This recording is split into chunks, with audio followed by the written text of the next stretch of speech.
Here's my report on round 12 of the 2026 candidates. Let's take a look at the standings before the round. So you can see out in front the 20-year-old Uzbek Javahir Sindarov, 8.5 points. So with a 2-point lead over Anish Giri on 6.5. So really, their games were crucial today, of course. So Sindarov was white against Nakamura. Anish Giri had black against Wei Yi. Let's dive in straight away and look at, first of all, at the game between Sindarov and Nakamura. Sindarov played a solid Catalan type system and he was very happy to exchange pieces. Nakamura was very happy to exchange pieces. This game did not last very long at all, and they repeated moves around here. Bishops of opposite colour. There's nothing going on in the position. Both players happy to check out early. So Sindarov edges closer to that first place. And Nakamura, well, he said in one of the earlier interviews, he'd basically given up in this tournament after round 5. I'm afraid he just hasn't shown any grit at all, apart from his game against Fabiano. That was personal somehow. So that meant that if Anish Giri could win against Wei Yi, then he would edge a little bit closer to Sindarov and the tournament would still be open. So let's move on to that game. So Wei playing white, and he likes these old systems. So he's playing, not the first time, the Vienna in this tournament. And it's just a way of throwing players like Anish Giri, who is such an expert in the openings and modern day openings like the Najdorf, various systems with the Spanish and the Gioco Piano. So it's just something a little bit different.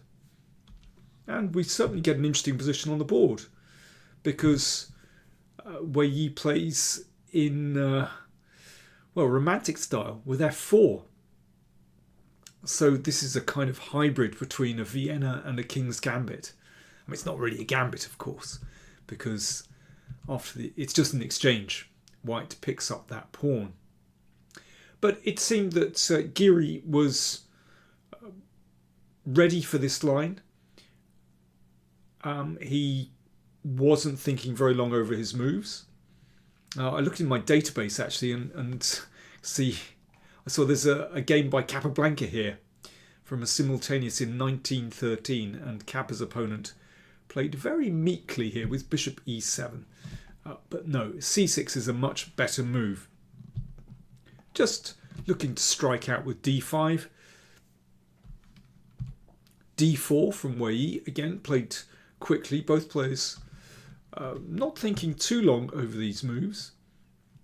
And knight e2, this is a very interesting gambit. So Wei Yi does turn the game into a gambit. So giving up the e-pawn and casting quickly. So you can see that at the moment black's pieces on the queen side not very well developed. And well, what does white have? Well, a lead in development and an open f-file, basically. That's what we've got, or semi-open f-file. d5, of course, very natural. Shuts out the bishop here. Knight takes e4. So Giri does not want to open up that diagonal. That doesn't look very good. So he took on c4. The bishop was knocked back. And then knight g3. So black is a pawn up. But these pieces are still on their starting squares. These pieces look very active. There's a semi-open f-file. Basically, white has some initiative on the king side. I think that's all we can say. And actually, black has to be extremely careful here. I mean, white's moves are very natural. You can move the queen out somewhere, maybe f3, maybe rook e1, and knight h5. You start playing on the king side. the king's not, apart from the pawns, there are no real defenders in front of the king. You know, it'd be great if we could sort of transfer the bishop to g6, but not so easy.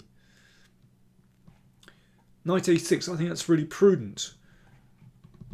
Giri doesn't yet know where this bishop belongs, but this knight certainly needs to come into the game.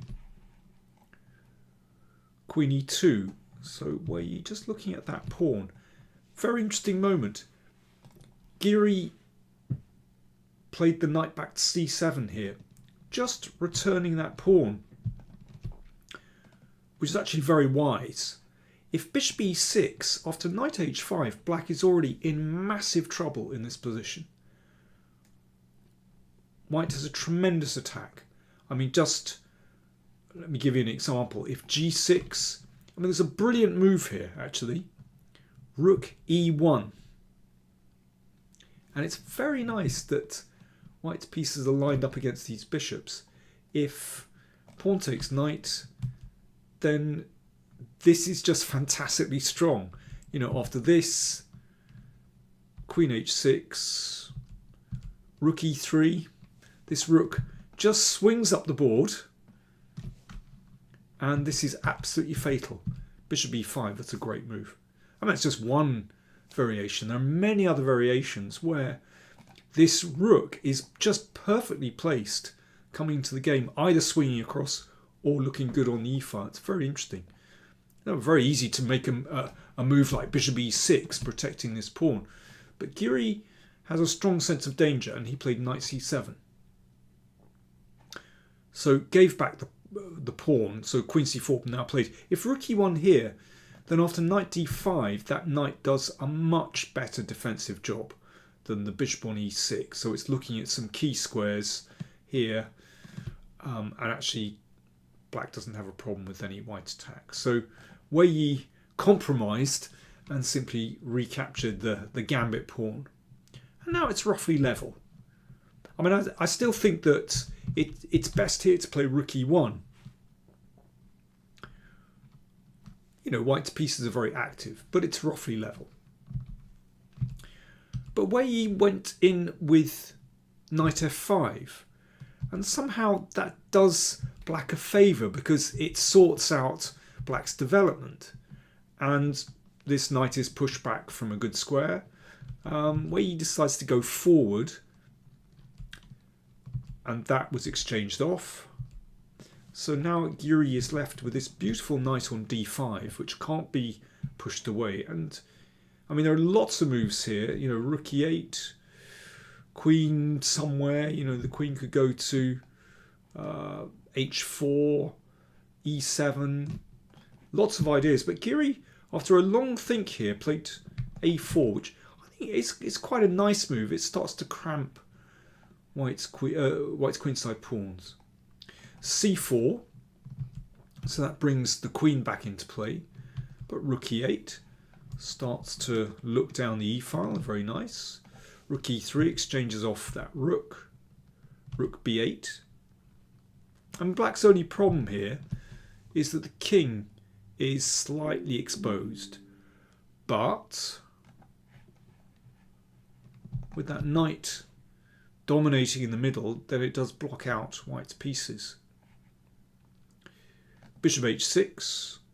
Yeah, I mean, if black had a little bit of time, it might be nice to make moves like h5 and king h7, just to secure the position of the king. But so I think bishop h6 was a good move from Wei Yi.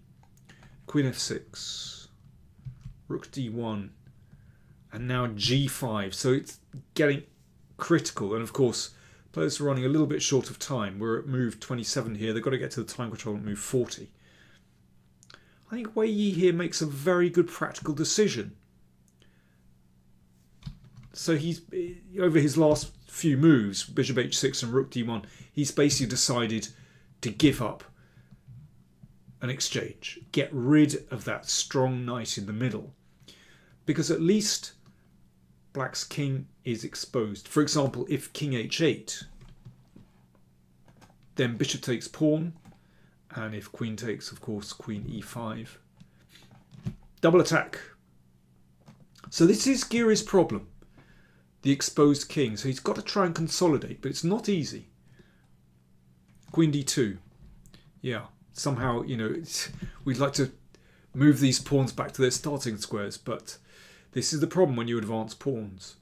So Giri decided, right, just going to press on with the f pawn. And the queen does a good job of covering on this diagonal. Now Wei Yi blundered. He should just take that pawn. Now, there's no doubt that black is better in a position like this, but there's still a very long way to go. Instead, Wei Yi played c6. Then there was a check here. And this was a critical moment in the game. So, time for me to have a drink. Time for you to have a think. How would you play with black in this position? Black to play. See you after this message. Do you want to improve your chess? Get access to live masterclasses with yours truly? Then subscribe to patreon.com/PowerPlayChess, and for just $25 a month, you get a newsletter with a test game, calculation puzzles, a monthly opening survey, access to an archive with over 100 opening surveys. And you can join in live masterclasses exclusive to patrons where you can ask me questions directly over Zoom. All for only $25 per month. Do subscribe to patreon.com/PowerPlayChess and join the club. Giri had enough time to think this one through. He thought for 12.5 minutes here. We're at move 32. He played queen c5. Now, to my eyes, that's a very Giri type move. You prevent the check on d5. You put your queen so that the c-pawn can't advance, or at least it'll be taken. And you bring the queen into play so that there's potential to hit the back rank. And also you cover the pawn on g5. Well, we'll see what happened after that. It's not the best move. The best move was queen e3. Now, Giri said after the game that he'd seen this move, but for some reason he couldn't calculate it through, and he thought that white had enough resources here. In fact, this is a winning move. Now, clearly, if the queens are exchanged, then black is winning. The e-pawn is too strong. So, queen d5 check. Okay, looks natural, and it is very scary with this exposed king. You get it wrong. If there's a check on this diagonal, then there's queen g7 mate. But the queen controls these key squares. Okay, so what does white play? There's a threat of mate on the back rank. Okay, so let's say h3. Well, this is a tricky one to calculate. f3. In fact, this is incredibly strong, but not easy to work out. Well, first of all, this endgame is winning for black. So this one is dropping. The rook can always go behind the c-pawn and stop it. So that's the first thing. Okay, what if the queen plunges in, threatening devastation here? Well, in fact, this is winning for black after this exchange, and rook b2, and yeah, black basically gets in. Lots of checks, and a mate follows. Okay, so there's that one. Okay, what about bishop takes g5? Okay, this is also very scary indeed. Hitting the queen and looking at a check on f6. Okay, so black takes on g2. King takes, then the rook will crash in. Okay, we know that's good for black. So queen takes g2. Queen check. Queen back. A check here. Well, in fact, yeah, I mean, that's just kind of a trick, isn't it?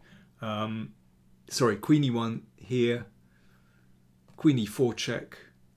So again, king h2, rook b2, and if queen g2, then it's possible to exchange and then take here, and that's check.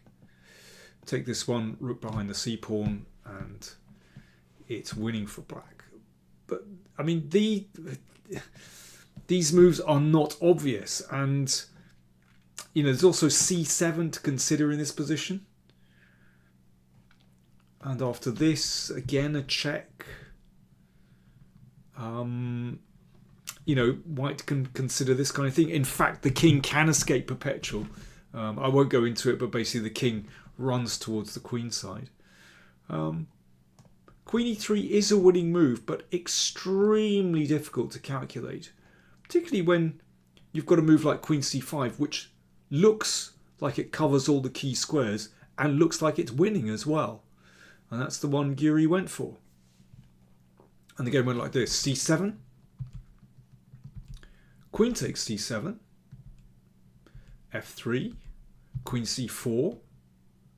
So black's king is still safe, still covered. Queen a2, and Giri said he just assumed this was winning, and it's getting very close. Now I'm going to leap forward a few moves. This is a very long game. To this position. Again, a key moment in the game. If you want to pause the video and think, how does black win from here, then please have a go. Black to play. Now Giri went for queen c2 check and then queen d1, because he assumed that once he started checking the king up the board, then he'd be able to kill white off. In fact, the king is not badly placed on h4, curiously enough. And after quite a few more checks and going around in circles a few times, in fact, the game ended in a draw. Like this. In fact, Wei Yi at some point around here claimed a draw by threefold repetition. So let's come back to this position. And this is tough. This is a really long game. They've probably been playing about 6 hours by this point. h5 is a very strong move. h4 is the threat. Black's king is covered by the rook and by the queen. And this h-pawn just tips white over. So for example, queen d8 stops h4. But now queen c2, queen g6, threatening the bishop. So if that moves, then this leads to mate. Next move. So queen h4 defends the bishop. Queen e6 check. Queen comes in, takes on f3, covers the h-pawn. And this is going to lead to a win. And the king comes in here, and the rook comes in, and that's going to be a win. So listen, this is incredibly difficult to see. h5 does feel reasonably natural to bring another piece into play, but Giri said he was sort of concerned. He thought the pawn was probably better on h6. It covers more squares, and he thought he'd seen a win in another way. But that was the move. But listen, this is incredibly difficult. You've been playing 6 hours, and to calculate really precisely, particularly when you're basically playing on the increment. You know, by this stage, this is move 59. So Giri was down to sort of 1 minute, and you know, his time would go down and get another 30 seconds after a move, but it's not that long to calculate. So that game ended in a draw. Right, we need to look at the standings. I should say the other two games were drawn as well. So after 12 rounds, with just 2 more games to play, Javier Sindarov still leads with 9 points. Giri still second with 7 points. Then we've got Caruana 6 and Matthias Bluebaum, Nakamura and Wei Yi on 5.5. So Monday is a free day. Let's take a look at the pairings. Now we've got a very important pairing in round 13. Remember, Sindarov 2 points clear, just needs a half point and he'll be the tournament winner. But we have the game Anish Giri against Jawakhir Sindarov on Tuesday. So this is Giri's last chance, basically. If he wins that one, then we might set up a bit of a nail-biting finish. Who knows? But anyway, that's going to happen on Tuesday. Thanks for watching. Oh, I should mention, the women's candidates is still wide open. So do check out Svetlana Demchenko's excellent reports on the PowerPlay Chess channel. They really are excellent. See you soon. And one more thing I forgot. I'm doing a live broadcast on Monday evening, 8 PM UK time, where I'll be reviewing the book Unlock Your Chess Creativity, which was written by Richard Palliser, and I'll be interviewing him. We'll be going through some really nice games. So look out for that link. Live broadcast tomorrow night on Monday. See you soon.